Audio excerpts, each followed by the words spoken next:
Buongiorno e ben ritrovati con il TG Flash di New Sicilia, di seguito i titoli più importanti della mattina. Un giovane di 23 anni ha perso la vita nella notte in un incidente autonomo avvenuto lungo la strada statale 114 nel Siracusano. Il sinistro si è verificato in corrispondenza dello svincolo di Priolo lungo la carreggiata in direzione Catania.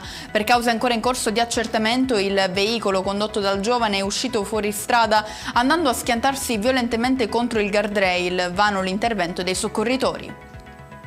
Una presunta frode da oltre 2,9 milioni di euro legata al sisma bonus acquisti è stata scoperta dai finanzieri del Comando Provinciale di Messina al termine di un'attività investigativa che ha portato alla denuncia di 9 persone e 2 società. L'accusa è di aver generato crediti d'imposta inesistenti, attestando falsamente la regolare esecuzione di lavori edili, in realtà mai avvenuti o eseguiti solo in parte su un condominio di Sant'Agata di Militello.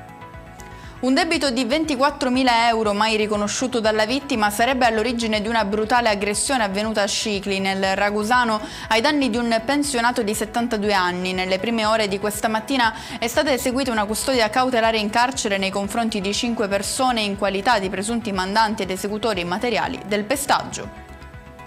Beni per 100.000 euro sono stati sequestrati dalla DIA di Catania a 2 fratelli ragusani recentemente condannati per estorsione aggravata dal metodo mafioso.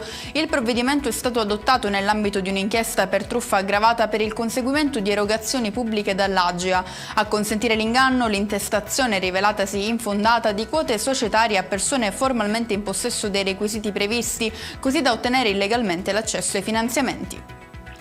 Il Corpo Forestale ha scoperto una discarica abusiva di rifiuti speciali a Noto, nel Siracusano. Al centro delle indagini alcuni camion adibiti al trasporto di macerie e materiali derivanti da lavori edili nascosti all'interno di alcune buche scavate nel terreno, denunciato un uomo di 53 anni.